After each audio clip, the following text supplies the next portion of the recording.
السلام علیکم دوستو، شہر داستان میں خوش آمدید۔ ابلیس انسان کا ازلی دشمن ہے اور وہ ہر حال میں انسان کو گمراہ کرنے کے لیے مستعد رہتا ہے۔ ایک ایسی قوم جو شیطان کے بہکاوے میں آ کر ایسے گناہ کی مرتکب ہوئی جس کی مثال انسانی تاریخ میں کہیں نہیں ملتی۔ وہ لوگ کون تھے، کس طرح انہوں نے اللہ کے نبی کی تکذیب کی اور ایک ایسے گناہ کے مرتکب ہوئے جو انہیں عذاب الہی تک لے گیا۔ آج کی ویڈیو میں ہم ایک ایسی بستی کا احوال بیان کریں گے جسے اٹھا کر پلٹ دیا گیا اور پھر اس پر آگ اور پتھروں کی بارش کی گئی۔ ان تمام دلچسپ حقائق کو جاننے کے لیے ہمارے ساتھ جڑے رہیں اور ہماری اس ویڈیو کو آخر تک ضرور دیکھیں۔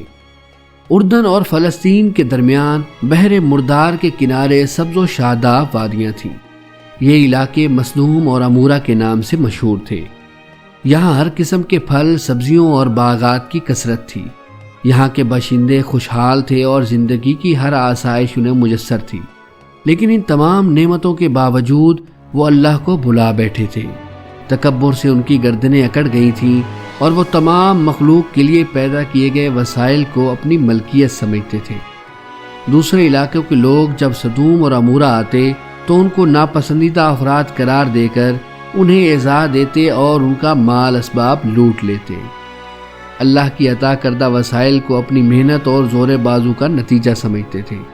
ایسے میں اللہ نے اہل سدوم کی رہنمائی کے لیے حضرت لوط علیہ السلام کو ان کے درمیان بھیجا۔ حضرت لوط علیہ السلام کے والد ہاران آپ کی کم سنی میں ہی وفات پا گئے تھے۔ تب آپ کے چچا حضرت ابراہیم علیہ السلام نے آپ کی پرورش کی۔ شہر سدوم کے باشندے فحاشی اور بہت سے گناہوں میں مبتلا تھے۔ دنیا کی کوئی ایسی برائی نہیں تھی جو ان میں موجود نہ ہو۔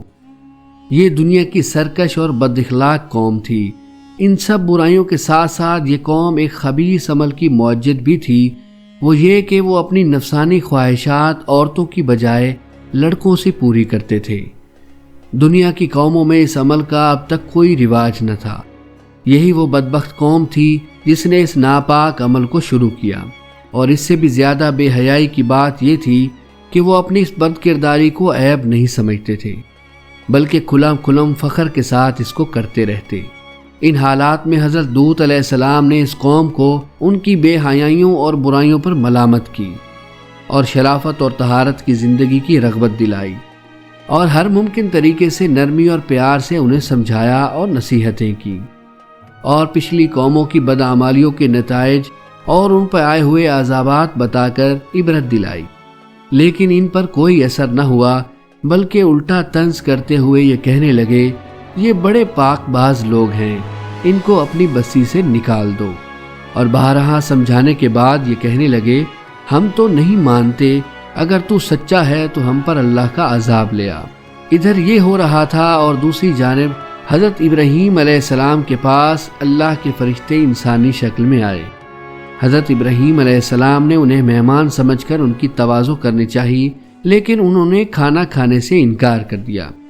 یہ دیکھ کر حضرت ابراہیم علیہ السلام سمجھے یہ کوئی دشمن ہے جو حسب دستور کھانے سے انکار کر رہا ہے، اور آپ اس بات سے پریشان ہو گئے۔ تو مہمانوں نے کہا، آپ گھبرائیں نہیں، ہم اللہ کے فرشتے ہیں، آپ کے لیے بیٹے کی بشارت لائے ہیں اور قوم لوط کی تباہی کے لیے بھیجے گئے ہیں۔ حضرت ابراہیم علیہ السلام نے فرمایا، تم ایسی قوم کو ہلاک کرنے جا رہے ہو جس میں لوط جیسا خدا کا برگزیدہ نبی موجود ہے۔ انہوں نے کہا، ہمیں معلوم ہے، لیکن اللہ کا یہی فیصلہ ہے کہ قوم لوط اپنی بے حیائی اور فحاشی پر اصرار کی وجہ سے ضرور ہلاک ہوگی، اور حضرت لوط علیہ السلام اور ان کا خاندان اس عذاب سے محفوظ رہے گا، سوائے حضرت لوط علیہ السلام کی بیوی کے، کیونکہ وہ قوم کی حمایت اور ان کی بدعمالیوں میں شریک ہے۔ فرشتے حضرت ابراہیم علیہ السلام کے پاس سے روانہ ہو کر سدوم پہنچے اور حضرت لوط علیہ السلام کے ہاں مہمان ہوئے۔ یہاں یہ فرشتے خوبصورت اور نوجوان لڑکوں کی شکل میں تھے۔ حضرت لوط علیہ السلام نے ان کو دیکھا تو بہت پریشان ہوئے کہ اب نہ جانے قوم ان کے ساتھ کیا معاملہ کرے گی۔ ابھی وہ اسی پریشانی میں تھے کہ قوم کو خبر ہو گئی، اور وہ حضرت لوط علیہ السلام کے مکان پر چڑھ دوڑے اور مطالبہ کرنے لگے کہ ان کو ہمارے حوالے کر دو۔ حضرت لوط علیہ السلام نے انہیں بہت سمجھایا لیکن وہ نہ مانے، تو انہوں نے سخت پریشانی میں کہا کاش میں کسی مضبوط سہارے کی حمایت حاصل کر سکتا۔ فرشتوں نے انہیں پریشان دیکھ کر کہا کہ آپ گھبرائیں نہیں، ہم انسان نہیں بلکہ اللہ کی طرف سے بھیجے ہوئے فرشتے ہیں اور ان کے عذاب کے لیے نازل ہوئے ہیں۔ آپ راتوں رات اپنے خاندان سمیت یہاں سے نکل جائیں۔ تو فرشتوں کے پیغام کے بعد حضرت لوط علیہ السلام اپنے خاندان سمیت بستی سے نکل کر سدوم سے رخصت ہو گئے، اور ان کی بیوی نے ان کی رفاقت سے انکار کر دیا اور یہیں رہ گئی۔ جب رات کا آخری پہر ہوا تو عذاب شروع ہو گیا۔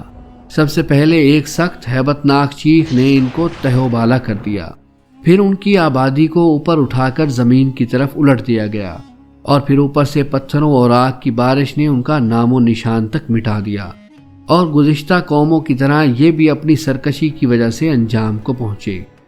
حضرت لوط علیہ السلام اپنے ساتھیوں کے ہمراہ جس مقام پر موجود تھے وہ مقام عذاب الہی سے محفوظ رہا۔ دوستو، اگر ہماری یہ ویڈیو آپ کو پسند آئی ہو تو اس کو لائک کیجیے گا اور ہمارے چینل شہر داستان کو سبسکرائب کرنا مت بھولیے گا۔ اس ویڈیو کے حوالے سے آپ کوئی رائے دینا چاہتے ہیں تو کمنٹ سیکشن میں ہمیں ضرور آگاہ کیجیے گا۔ اللہ نگہبان۔